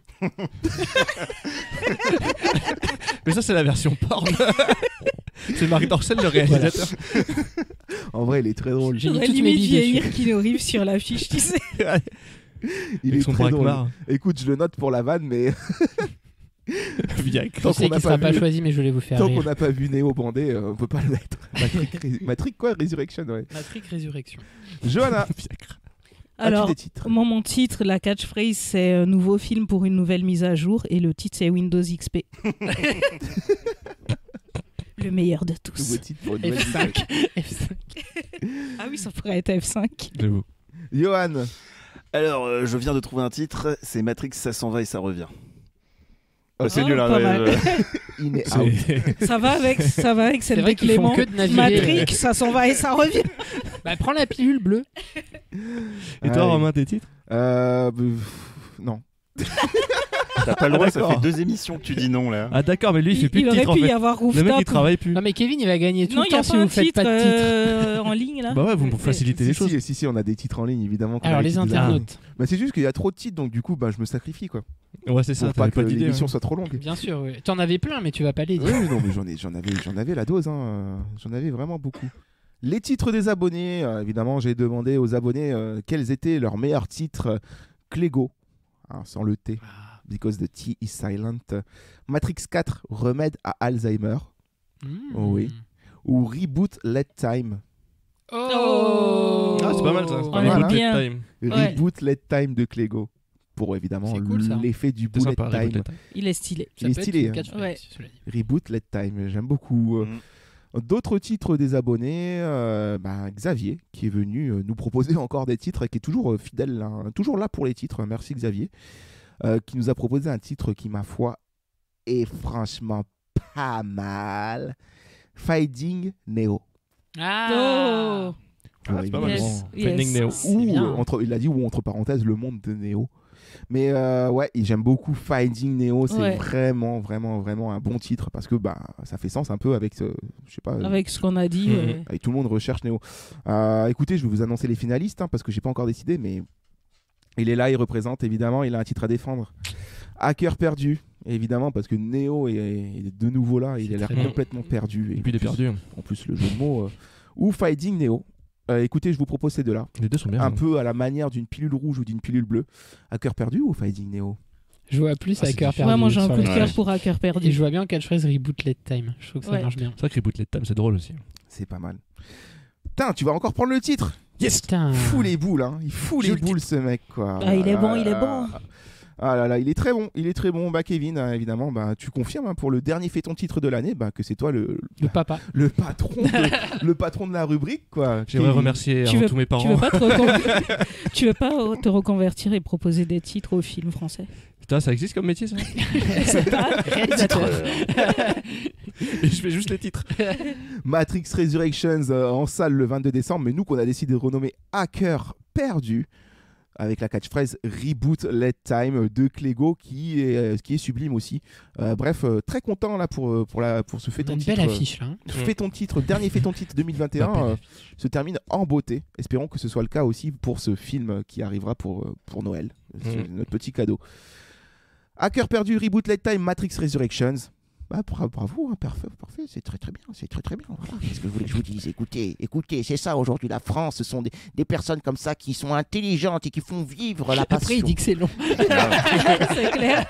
Et je pense que sur ces bonnes paroles, nous allons passer à la surprise de Noël. Ah bon, il y a une surprise qui est le quiz. Le quiz je pensais que c'était de du pain Martin. Et Martin que j'invite à nous rejoindre tout de suite autour des micros pour nous proposer un quiz autour Pluguez-le. de l'univers de Matrix. Pluguez-le. dans la nuque. Hein. Oui, dans la nuque, évidemment.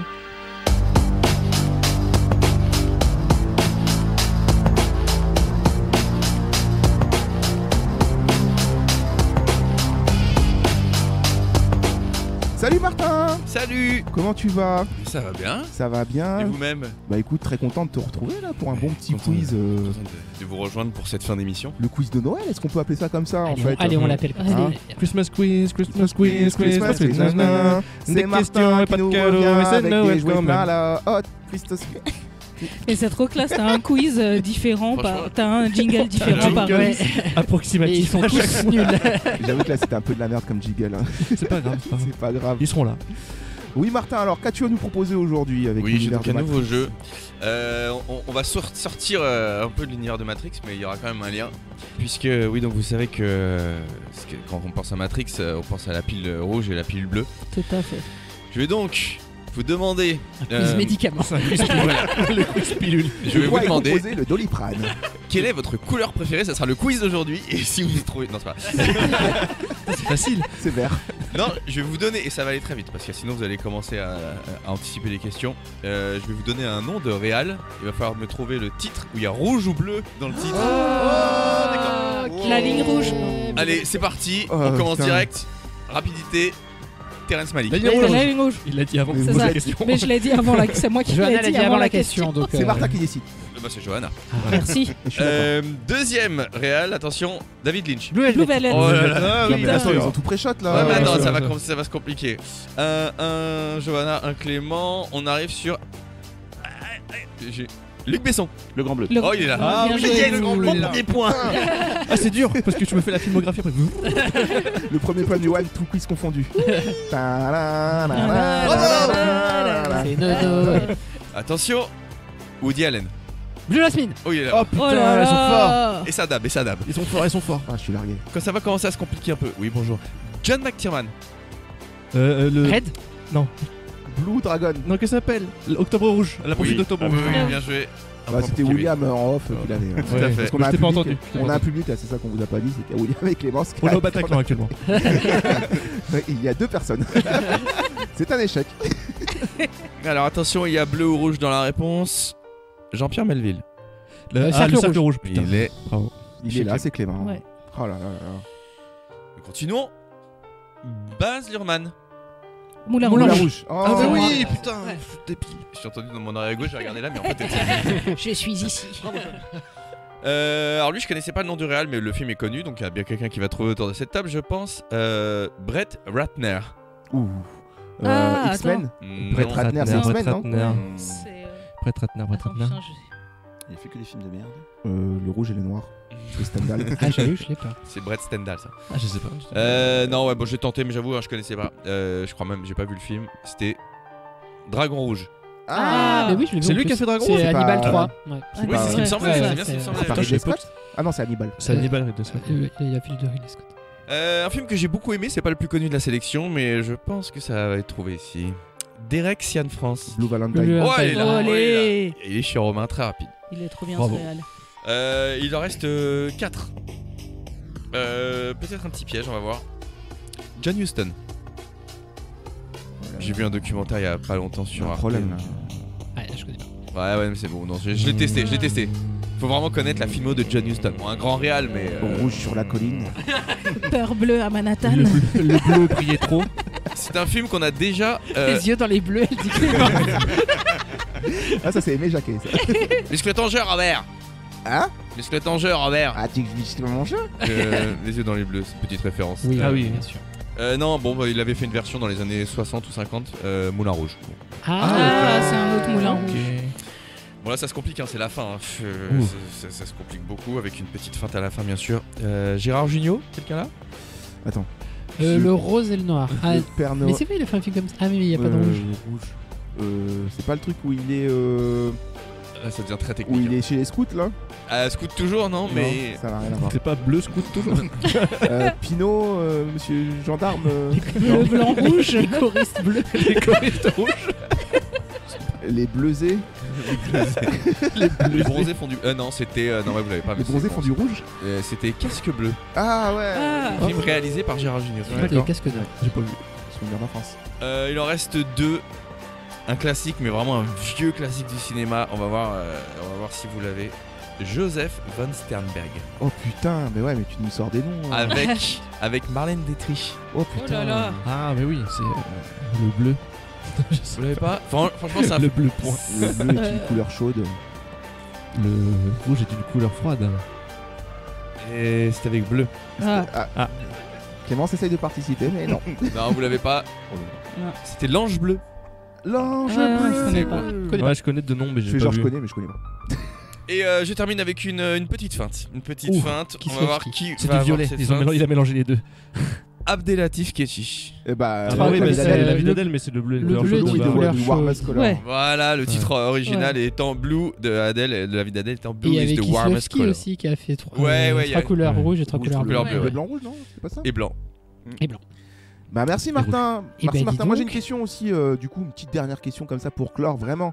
Essayez de vous mettre en situation si vous vous retrouvez face à ce choix. Pilule bleue ou pilule rouge? Attends, rappelle-moi laquelle fait quoi déjà? La pilule bleue te ramène dans la matrice matrice. et tu continues à vivre ta vie comme un gros mouton avec tes œillères et voilà, y a pas de Le problème. gars pas du tout orienté le jeu. Tu deviens rouge et tu finis par bouffer de la merde. La merde dans un vaisseau, mais t'es dans la réalité. 36 pieds sous terre. Moi, pilule rouge parce que j'aime bien la merde. Pilule bleue, pilule rouge toi, Johan? Pilule rouge. Clément? Pilule bleue si c'est GTA 5 la matrice. Kevin? C'est une question que je me suis déjà posée et j'y réfléchis Ouais, encore je aujourd'hui. C'est vraiment une question tu peux pas répondre comme ça, c'est très difficile. C'est vraiment une question philosophique en fait. Ça pourrait être un bac de philo en fait. Pilule rouge bleue, ou bleu? pilule rouge. Bah moi je pense qu'il vaut mieux savoir la vérité, quitte à en payer les conséquences, que vivre dans l'erreur, donc je dirais plutôt rouge. T'as répondu premier degré.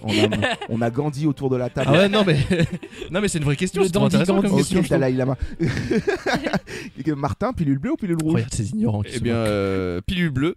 Car on sait jamais, même dans la pilule rouge, si on prend pilule rouge, la réalité, ça se trouve, on croit que c'est la réalité, mais en fait non. Donc au moins tu sais que t'es dans les. Tu sais que t'es dans la fausseté, du coup tu Ouais. confirmes le fait. Ah, c'est pas mal aussi. Et toi, Romain? Ah, ça c'est une vraie question, mais en vrai, moi pilule bleue, pilule rouge. Moi je prends pas votre pilule de merde. Ouais, je prends pas de pilule. Moi, je suis plus herbe.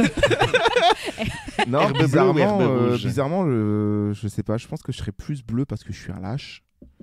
Parce que non mais en vrai c'est dur. Mais c'est honnête. En vrai c'est dur quoi. Quand tu regardes le monde réel dans Matrix, tu fais laisse tomber de pas voir la lumière du soleil, d'être dans un vaisseau, de bouffer de la merde. Autant être comme, tu vois, je serais plus Cypher quoi. Je suis en mode. Les boîtes de nuit ont l'air je cool. regretterais le goût d'un bon vieux steak, tu vois. C'est ça le truc. Non, c'est vrai, c'est une vraie Non question. mais voilà. Et vous auditeurs, dites-nous en commentaire, pilule bleue ou pilule rouge? Quelle douille vous êtes? Pilule douille. Enfin on verra nous pour savoir si ce film est douille bleue ou douille rouge. Douille rouge ou douille bleue. Mais je pense qu'il est déjà temps pour nous, les amis, de se dire au revoir. Déjà? C'est la dernière fois de l'année, déjà. on dit au revoir. Allez, Déjà, au revoir, c'est incroyable. parti, suivez le lapin blanc. D'accord. On n'est pas bien? Si. Paisible. À la fraîche. Décontracté du gland. Et on bandera quand on aura envie de bander. Voilà pour le dernier épisode de l'année, le numéro 71 déjà. Déjà. Vous savez combien on a fait d'épisodes cette année? 61. Non, ça fait 71 épisodes. On a Moins fait 20. 43 épisodes Ouais. cette année. Ouh, ça a 43 charbonné. épisodes. C'est pas mal, hein? C'est pas dégueulasse, hein? Et l'année d'avant, on en a fait combien? Faut pas le savoir. 12. On reviendra, nous, dès l'année prochaine, hein, évidemment, avec une nouvelle BA que je m'en vais vous teaser tout de suite. Pas teaser, c'est le mot. Tu crois? Bah oui. Pourquoi? Licorice. La liqueur de la pizza. Oh le putain. On va revenir en 2022 en faisant un peu table rase sur toutes les douilles du passé. Parce que nous allons ouvrir notre mid-season avec un des réals les plus emblématiques, en tout cas pour nous, Paul Thomas Anderson, un grand monsieur. Et donc on va évidemment faire le tour un peu de sa filmo et puis vous dire ce qu'on pense de son dernier film, du moins avec sa BA, Licorice ou Licorice, je sais pas trop. Licorice. Licorice. Licorice. Arrivederci. Licorice. Qui veut dire réglisse.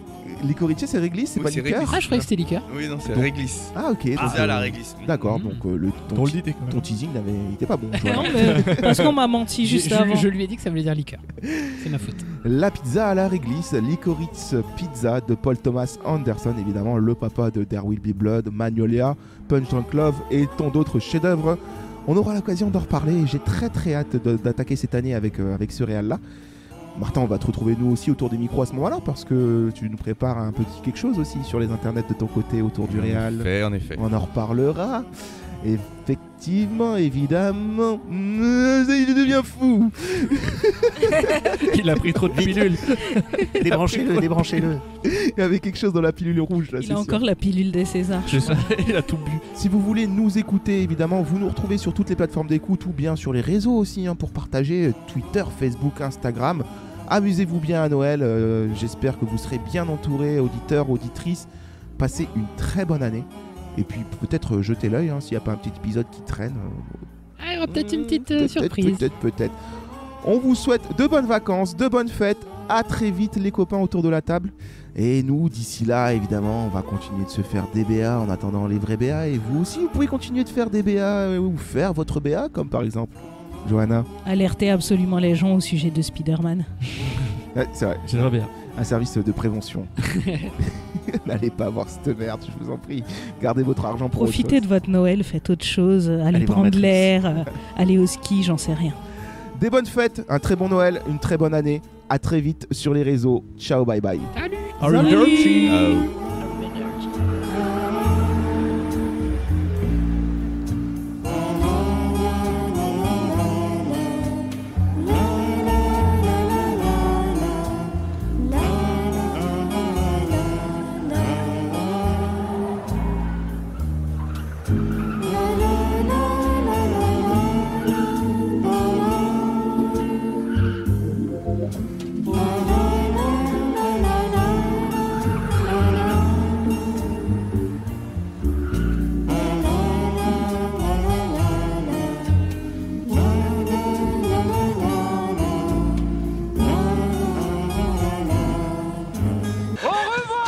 Shoshana!